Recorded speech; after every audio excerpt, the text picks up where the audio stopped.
দিদি, আমার ঘরটা ঝাড় দাওনি?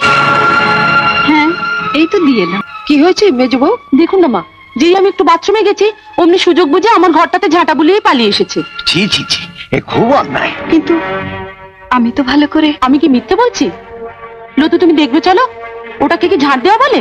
আমাকে দেখাতে হবে না, আমি জানি। কদিন আগে আমার ঝিটে আসেনি, ওকে কটা কই মাছ কাটতে দিয়েছিলাম, তার আঁশটা পর্যন্ত ছাড়াইনি। এত বড় ফাঁকিবাজ। মা দেখুন, আমার রোজ রোজ এই খিটিমিটি ভালো লাগে না। দেবার বেলা আমরা তো কিছু কম টাকা দিই না। আপনি বরং আমার কাজের জন্য আর একটা ঝি রেখে দিন। কেন? ও থাকতে আরেকটা ঝি রাখবো কেন? ও তাহলে সারাদিন কি করবে? বসে বসে গিলবে? বড়টা কম টাকা দেয়, ওটা খেটে খুঁটে পুষিয়ে দেবে, তা না। যাও, ওর ঘরটা ভালো করে ঝাড় দিয়ে পরিষ্কার করে দিয়ে এসো, যাও। ওকে তো পাঠালে, কিন্তু পরিষ্কার কি হবে? কেন হবে না? কেন?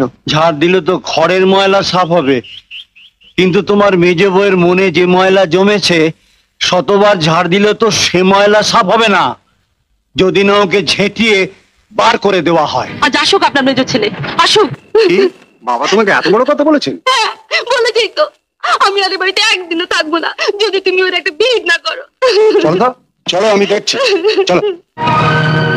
বাবা এসে গেছিস? আমি তো ভাবছিলাম এত দেরি করছিস কেন? তোর বউ তো আবার লাগাবার ব্যাপারে বেশি সময় নেয় না। যাও না, বলো না। এসব কি শুনছি বাবা? কি শুনছ? আমার ঝি হওয়ার যে যোগ্য নয়, তার হয়ে বাবা আমাকে গালমন্দ করেছেন, বা সাক্ষী আছেন।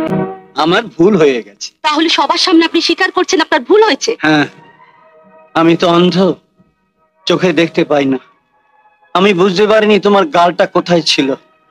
আমার তখন উচিত ছিল তোমার গালে একটা ঠাস করে চড় মারা।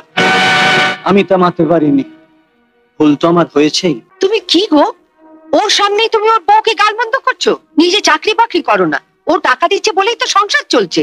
চাকরি করি না, ভাবছি ব্যবসা করব। ব্যবসা? তুমি চোখে দেখতে পাও না, তুমি আবার কিসের ব্যবসা করবে? ভেড়া বেচবো। ভেড়া? ভেড়া বেচবে? আমাদের বাড়ির পাশে একটা মাংসের দোকান আছে, শুনেছি ওরা ভেড়া কেনা বেচা করে। কাল ওদের মালিককে ডেকে নিয়ে তোমার মেজর ছেলেকে দেখাবো। আমার মনে হয় ওদের 4 পেয়ে ভেড়ার চেয়ে তোমার 2 পেয়ে ভেড়ার দাম ওরা বেশি দেবে। তুমি আমাকে ভেড়া বললে? ও, তুমি বুঝি দেখেছো দোকানে পাঁঠাও বিক্রি হয়? তা বাবা, তোমাকে পাঁঠা বললে তুমি কি বেশি খুশি? আচ্ছা যাও, আজকাল কলকাতায় ওই ভেড়ার দাম বেশি না পাঁঠার দাম বেশি? তুই থাম, তুই আবার এর মধ্যে কথা বলিস কেন? না, আমার আবার দয়ার শরীর তো, কারো দুঃখ আমি দেখতে পারি না।